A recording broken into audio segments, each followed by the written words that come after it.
Je voudrais donner quelques éléments sur le déroulement de notre journée avant de passer à la phase suivante. Nous allons enchaîner avec une intervention de 5 minutes faite par Khalid Baddou, à qui je demande de s'installer. Et ensuite, le premier panel prendra place. On fera une pause café ensuite pour aller vers le second panel. Nous déjeunerons ensemble et on continuera notre programme ainsi tout au long de la journée. Cette question de modéliser la marque Maroc qui nous réunit aujourd'hui a besoin de toutes les intelligences et je pense que tout ce qu'on pourra débattre et mettre ensemble dans le pot commun viendra renforcer évidemment la puissance de la marque Maroc qui existe mais qui s'exprime, s'explicite et se construira encore plus dans le temps. Merci à vous messieurs de votre contribution à cette cérémonie d'ouverture. Mon cher Khalid, on te laisse la place.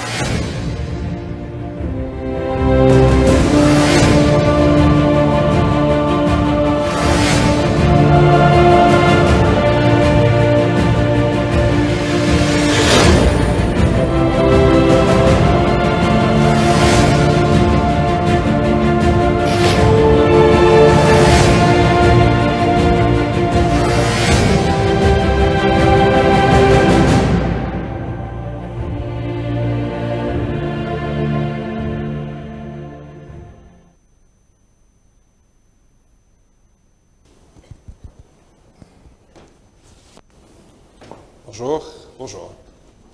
Bismillah ar-Rahman ar-Rahim, Monsieur le Ministre, Excellences, Mesdames et Messieurs, chers amis. Alors, attendons que ça soit réglé. Alors, nos amis de Maroc Export et l'Institut Amadeus m'ont donné la lourde tâche de vous expliquer en 5 minutes ou de vous introduire le sujet de la marque Maroc et du marketing pays. C'est un travail sur lequel nous sommes penchés au niveau de l'Association marocaine du marketing et de la communication depuis pratiquement 3 années. Et donc, j'aurai cette lourde tâche de vous présenter brièvement qu'est-ce qu'une marque Maroc, qu'est-ce qu'une stratégie marketing pays, quels sont les benchmarks à l'échelle internationale qui nous pourront nous inspirer, nous en tant que Marocains, maintenant que cette réflexion est lancée aujourd'hui, et qui vont nous permettre d'accélérer la mise en place d'une stratégie marque Maroc dont nous avons tellement besoin aujourd'hui. Alors, très rapidement, c'est un sujet à travers lequel la réflexion a été initiée depuis quelques temps. Nous avons l'Institut royal des études stratégiques qui s'est penché sur la question à travers des études et des tables rondes. Nous avons aussi le Conseil économique et social et environnemental qui a même pris le parti pris de recommander la création d'une fondation Image du Maroc. C'était en 2014. Mais aujourd'hui, je pense que nous avons encore besoin de plus de structuration de cette marque Maroc avant de pouvoir parler d'instances de gestion. Nous avons également un besoin par rapport à toutes nos stratégies sectorielles qui sont lancées, qui sont initiées par les différents départements, qui sont ambitieuses certes, mais qui sont également, je dirais, organisées de manière verticale. Nous avons aujourd'hui besoin d'une stratégie transversale qui regroupe tous les éléments de cette marque Maroc, qui la renforce et qui met en valeur tous les efforts faits par les différentes entités publiques et privées également pour la promotion de cette image du Maroc. Et puis, bien sûr, nous avons plusieurs classements qui placent le Maroc sur 100 pays dans les 60-70e positions en termes de valeur de la marque Maroc et qui, bien sûr, sur la base de différents critères, notamment l'attractivité à l'investissement, l'attractivité pour le tourisme, les produits et services et les ressources humaines marocaines. Donc aujourd'hui, comme j'ai dit, il y a plusieurs définitions, donc notamment ce Brand Nation Branding ou cette Brand Nation qui est entourée de tous les aspects économiques, politiques et sociétals et de gouvernance également. Mais si on veut résumer cela en quelques mots, je dirais que à travers le monde, les piliers de la stratégie marque-nation, elle est basée sur le capital immatériel, qui est appelé de différents noms dans les différents pays, sur l'héritage du pays, à travers des outils qui sont la diplomatie officielle, mais aussi tous les soft power, notamment les médias, les universités, les think tanks, les organismes publics et privés, et puis l'exécution à travers des stratégies transversales, des stratégies durables et surtout qui permettent de créer une marque résiliente.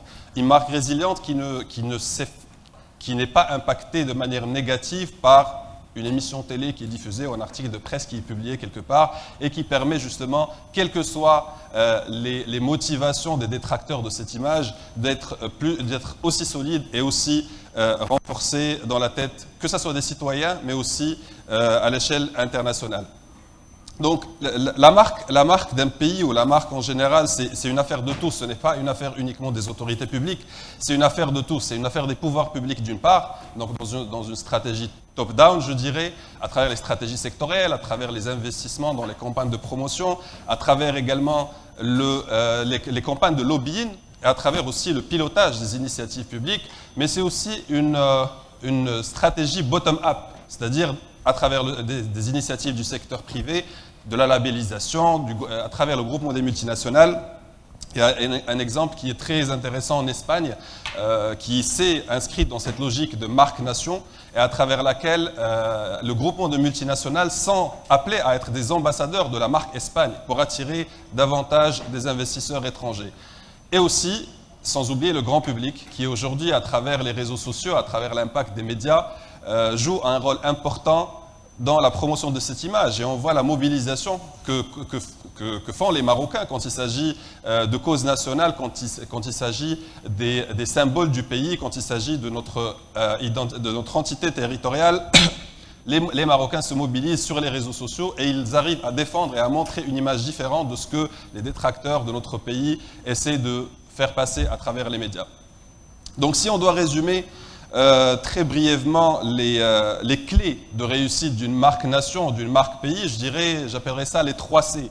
La convergence, la coordination et la cohérence. La convergence des stratégies sectorielles, nous en avons d'ambitieuses stratégies sectorielles, nous avons besoin de créer de la convergence, c'est ce qu'a dit le Conseil économique, social et environnemental, c'est ce qu'ont dit aussi plusieurs études qui ont recommandé d'avoir cette convergence dans les stratégies et d'avoir au moins un pilotage transversal de certains aspects, notamment celles qui sont liées à la promotion de l'image du Maroc.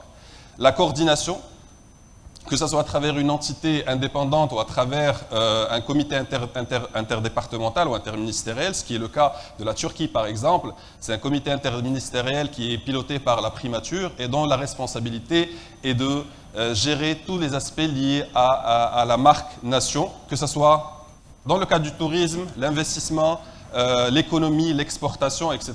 Et puis de la cohérence, et nous en avons besoin, la cohérence dans la vision, la cohérence dans la visibilité, la cohérence dans l'approche, pour qu'aujourd'hui, si on part dans un salon organisé par Maroc Export à Dubaï, et puis le lendemain, on visite un salon de l'ONMT qui est à Londres, et puis à l'AMDI qui organise un salon à New York, ben on retrouve le même message, on retrouve la même approche dans la promotion de l'image du Maroc. Donc ces 3 C-là sont, à mon avis, les clés de la réussite d'une stratégie marque-nation. Et je pense qu'aujourd'hui, nous avons tous les outils qu'il faut en tant que Marocains. Nous avons une monarchie, un roi, une famille royale qui unifie les Marocains, qui est un symbole de la modernité, qui est un symbole de l'ouverture, de la tolérance, mais nous avons aussi un pays riche avec son capital immatériel, culturel, touristique. Nous avons des ambassadeurs, des jeunes femmes et hommes marocains qui sont, que ce soit au Maroc ou à l'international, et qui sont des porte-drapeaux pour cette image du Maroc, pour sa promotion. Nous avons des projets ambitieux, notamment, on a parlé de l'environnement tout à l'heure, qui est aujourd'hui un levier, qui peut être un levier sur le long terme pour cette marque Maroc et qui peut permettre d'en faire justement une composante essentielle qui distingue ou qui différencie le Maroc par rapport à tous ses concurrents, entre parenthèses, que ce soit à l'échelle régionale ou à l'échelle internationale. Donc je conclurai par cette citation qui dit que toute identité nationale implique forcément une certaine unité nationale et elle en est comme le reflet, la transposition, la condition. Merci beaucoup et j'espère qu'aujourd'hui, notre séance va se terminer avec un plan d'action parce que nous avons fait beaucoup de travail de réflexion et je pense qu'aujourd'hui, il est temps de passer à l'action. Merci beaucoup.